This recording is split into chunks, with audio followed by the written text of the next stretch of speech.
Halo semuanya, Sawadee-krap. Selamat datang kembali di Segmen Analisa. Kembali kita update sejumlah hal terkait dengan perkembangan kasus Brigadir J. Kedua kubu pertama adalah kuasa hukum Brigadir J, yang kedua adalah kuasa hukum dari keluarga Irjen Verdi Sambo. Ini sepertinya semakin memberikan keterangan-keterangan yang cukup saling menyerang satu sama lainnya. Sebelum kita update beberapa hal di video kali ini, ada satu basic dasar dan juga apakah termasuk fakta atau bukan. Tetapi ini adalah statement yang disampaikan dari sejumlah orang-orang yang memiliki authority dalam mengawal dari kasus ini. Ini mengenai adalah peristiwa PCR yang kita ketahui juga dari Komnas HAM dan juga dari kepolisian, penyidik dari Polres Jakarta Selatan sudah beberapa kali mengatakan bahwa di rumah pribadi Irjen Verdi Sambo memang terekam di CCTV Ibu Verdi Sambo beserta rombongan termasuk Brigadir J dan juga Baradae itu melakukan PCR. Sedangkan Irjen Verdi Sambo tidak melakukan PCR di sana, tidak ada rekaman seperti itu. Secara basic knowledge aja begini, mereka berdua sama-sama mengikuti SOP, yaitu harus melakukan tes PCR pada saat pulang dari luar kota, yang Pak Verdi Sambo keluar perjalanannya menggunakan moda transportasi pesawat, sedangkan Ibu Verdi menggunakan mobil. Kalau seandainya memang di rumah tersebut akan dilakukan PCR, apakah menurut kalian hal yang efisien? Di rumah sudah tahu ada PCR, kenapa kok saya melakukan tes PCR di tempat yang lainnya? Apalagi ada keterangan juga dari Ketua Kompolnas yang menyatakan bahwa Pak Verdi Sambo itu pada saat dilakukan tes PCR ke Ibu Verdi dan juga rombongannya, dia berada di kamar. Kan tujuannya mau istirahat ya, capek gitu habis dari perjalanan yang jauh. Kenapa tidak dibuat efisiensi aja? Ya sudahlah, daripada PCR-nya mungkin di bandara atau di tempat lain, apalagi Jakarta juga macet. Kenapa nggak langsung aja PCR-nya di rumah bersama-sama dengan sang istri?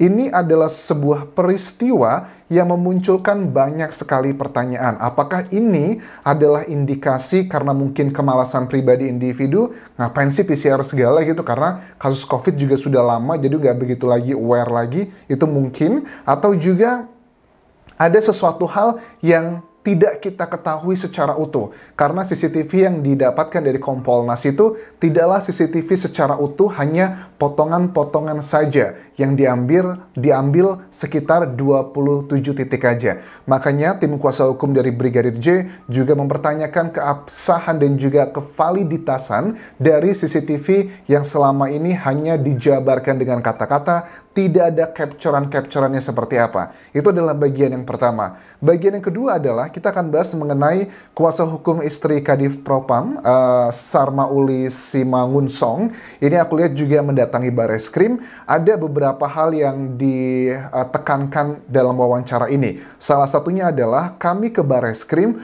untuk meminta kasus klien kami tetap diusut. Korban tindak pidana kekerasan seksual, klien kami punya hak dilindungi, ditangani, dan pemulihan. Ini adalah sesuatu hal yang dinilai para ahli hukum cukup janggal. Kalau memang benar dugaan tersebut, yakni adalah Brigadir J melakukan pelecehan seksual terhadap istri Kadif Propam, kan sudah meninggal dunia. Apakah bisa itu terus dilakukan pengusutannya? Well, aku paham dari sini kenapa terus dilakukan pengusutan dari tim kuasa hukum, karena agar membersihkan isu-isu mengenai dugaan perselingkuhan, atau ada juga pengacara dari Brigadir J juga mengatakan bahwa bisa aja yang dilakukan pelecehan tersebut tidak harus kepada seorang korban perempuan. Dalam undang-undang, korban laki-laki pun itu juga ada yang kemungkinan dilakukan pelecehan seksual, ada banyak possibility-nya. Kembali kita juga ingat keterangan dari pengacara tim kuasa hukum istri Kadif Propam bahwa yang namanya fakta itu adalah hal yang sudah diuji di persidangan dan sudah ada 2 alat bukti yang kuat. Kalau baru ada 1 aja, itu belum termasuk fakta. Nah, makanya kita ngomongin soal hal ini, fakta atau bukan, ya kadang kita menggunakan terminologi hukum, kadang juga kita menggunakan terminologi fakta yang bisa kita lihat siapa yang mengatakannya adalah kutipan-kutipannya. Terlepas ini adalah masih dalam proses penyidikan lebih lanjut. Kemudian juga ada beberapa hal yang memang menjadi perdebatan pada saat Kapolres Jakarta Selatan itu menyampaikan data-data terkait dengan kasus ini. Salah satunya adalah yang banyak dikritisi mengenai luka-luka di tubuh Brigadir J Itu kan memang disampaikan ini adalah hasil otopsi sementara, karena memang otopsi itu ada butuh proses ya buat analisa A, B, C, dan D, dan mungkin butuh kayak proses laboratorium dan sebagainya, makanya dikatakan adalah hasil sementara. Tetapi kita ingat juga ada satu statement yang kemudian aku cek-cek lagi, dikatakan mengenai luka di tubuh Brigadir J akibat rikoset atau pantulan dalam bahasa Indonesianya, ataupun juga karena gesekan peluru. Untuk mengetahui hal tersebut kan tentunya harus dilakukan nggak hanya dari otopsi saja, ada juga dilakukan secara ilmiah adalah dengan balistik. Aku juga baru cek di sini, ternyata dari Kadif Humas Polri Irjen Dedi Prasetyo yang melakukan pengujian di sini dari balistik ya di lokasi kejadian di rumah dinas tersebut, itu kan baru dilakukan uji balistik di sini teman-teman. Terus pertanyaannya, kok bisa Kapolres Jakarta Selatan pada beberapa hari setelah kejadian tersebut itu sudah bisa menyimpulkan adalah ini karena rikoset, luka-lukanya, karena ada pantulan tembakan yang dilepaskan oleh Baradae. Bagaimana bisa sampai ke situ? Makanya juga aku menilai ini adalah sebuah statement yang ngebuat kita masyarakat Indonesia berpikir, loh kok gini, terlalu dini sekali. Bukankah seperti dikatakan, seperti pengacara dari istri Kadif Propam yang namanya fakta itu sudah ada 2 alat bukti yang kuat, itu baru dikatakan fakta. Kalau ini hanya keterangannya berdasarkan dari misalkan tim otopsi pertama, kan itu baru 1 alat buktinya. Apakah ada hal-hal yang lainnya lagi? Ini juga yang perlu diklarifikasi, tapi menurut aku kita melihat sekarang baru dilakukan uji balistik di lokasi kejadian yang notabene ini adalah hal yang sangat make sense untuk mengetahui dari senjata Glock 17 dan juga HS tersebut.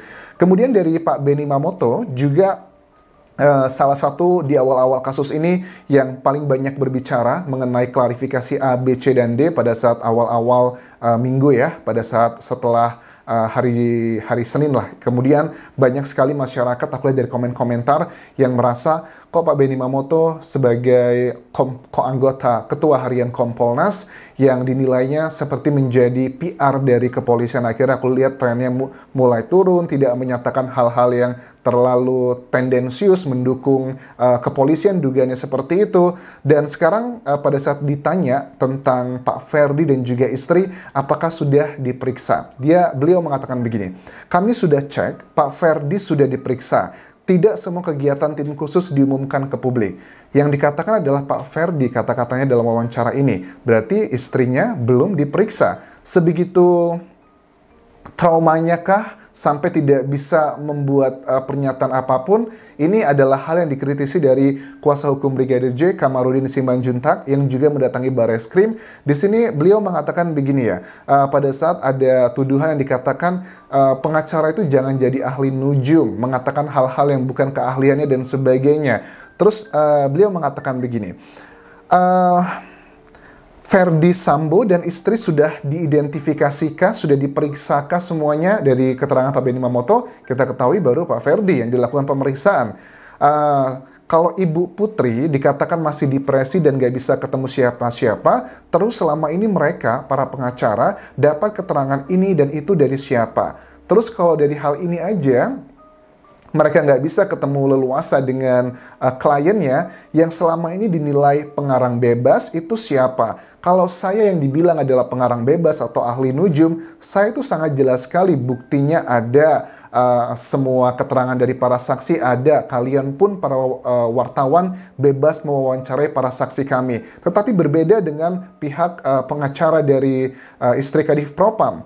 Beliau saja untuk menemui itu sulit sekali, tetapi kalau aku cek dari jejak digital dari tim kuasa hukum istri Kadif Propam, mereka memang sempat menemui Ibu Putri ya, tapi itu kan dikatakan menemuinya pun juga bersama dengan psikolog. Itu sudah ada jejak digital yang kalau dikatakan tidak pernah ketemu, sepertinya itu juga tidak 100% benar. Tetapi memang kalau luasannya berbeda dengan saksi-saksi yang berada di pihak Brigadir J. So, ini adalah pertarungan antara 2 kubu yang menurut aku sekarang sudah tercampur banyak sekali. Ini aku takutnya agak sulit ya. Maksudnya gini, kalau banyak ya adalah kita nggak bisa munafik juga ya, dalam dunia hukum itu tidak terbukti apakah sudah pasti tidak terjadi, karena ada banyak hal yang sudah kejadian tetapi tidak terbukti di persidangan ya. persidangan tetap akan dimenangkan oleh